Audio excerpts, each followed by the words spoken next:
Bien. Alors, on va modifier la police de caractère et la taille et peut-être la couleur aussi, pourquoi pas. Bon, différentes choses. Alors, on pourrait sélectionner la totalité du bloc là et aller modifier dans la palette de caractères. Oui, parce que là, il ne suffit pas de cliquer n'importe où. Ça, c'est quand on modifie le paragraphe qu'on peut cliquer n'importe où pour indiquer qu'on travaille dans ce paragraphe et aller dans la palette de paragraphe modifier les choses. Mais ici, on va modifier maintenant le caractère, donc il faut sélectionner tout. Donc je clique, je sélectionne tout, CTRL-A éventuellement, ça sélectionne tout. Le problème c'est que vous voyez, c'est en négatif, c'est pourri. Donc on va faire autrement. Étant donné qu'on n'a qu'un seul style de texte dans ce bloc, on peut faire ceci, le sélectionner le bloc avec la flèche noire. Et quand on modifie quelque chose dans la palette de caractères, ça va modifier la totalité. Alors, qu'est-ce qu'on va faire?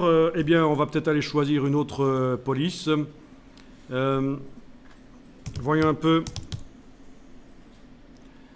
Si vous avez du Baskerville? Ou alors on pourrait prendre une police bâton éventuellement.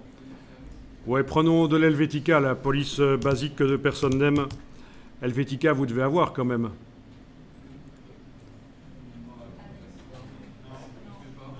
Vous avez de l'Arial? Arial? Arial Bold? Arial Lagrandé?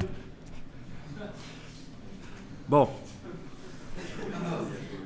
Alors, choisissez une police bâton, c'est-à-dire sans empattement. Vous voyez que le corps du texte utilise des polices à empattement. Il y a les petites pattes là. Et on peut, pour contraster, si on veut, prendre une police sans empattement. Les puristes diront qu'on peut faire ça, mélanger dans un même document des polices bâtons et des polices à empattement, donc des polices sérif et sans sérif pour utiliser les termes typographiques exacts. Mais ils vont dire qu'il faut que ce soit fait par le même typographe qui ait fait ces deux polices. Bon, on ne va pas aller jusque-là. Gardons les choses simples ici. Alors, si vous voulez, vous pouvez aller dans la palette paragraphe, dire que vous allez centrer le texte. En général, attention, les titres, on ne les centre pas. C'est pourri. Si vous centrez les titres, c'est pourri. Vous voyez que les titres ici, on ne les a pas centrés. Ils sont en alignement à gauche. Donc faites attention à ça, c'est vraiment, on reconnaît les débutants, ils centrent les titres, parfois même tout un paragraphe est centré. Ici, vu que c'est un extrait, on peut peut-être dire que ça peut être acceptable, mais de toute façon, on est en train de tester, et il n'est pas dit que ça va rester comme ça.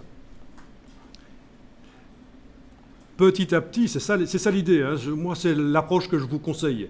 Quand vous faites un document, faites-le entièrement en mettant des styles de titres, de sous-titres, de corps du texte, etc. Et puis, quand vous avez fait tout le document, vous êtes cool. Déjà, vous savez que vous avez un document que vous allez pouvoir rendre au client ou à l'institution qui demande le document. À partir de là, vous améliorez les styles. Vous essayez d'améliorer le document si vous avez le temps. Vous chipotez, vous, au niveau esthétique. On peut faire du Word au départ de InDesign. Il suffit d'enregistrer le document InDesign en PDF, de l'ouvrir dans Acrobat Pro et de l'enregistrer au format Word. Parce que parfois, les institutions vous demandent du format Word. Ok, alors on va bientôt terminer. On va ici centrer le texte dans son bloc. Vous allez dire, mais on l'a déjà centré. Mais oui, horizontalement, mais maintenant je veux le centrer verticalement. Donc vous allez dans le menu Objet et vous allez demander Option de bloc de texte, donc menu Object dans la version anglaise. Text Frame Options, donc c'est CTRL B, le raccourci. Commande B sur le Mac, CTRL B sur le PC. Et ici, vous allez pouvoir dire, tiens, on va centrer verticalement le texte. Avec la case aperçue, vous allez voir directement ce que ça donne derrière. Voilà. OK. Bien.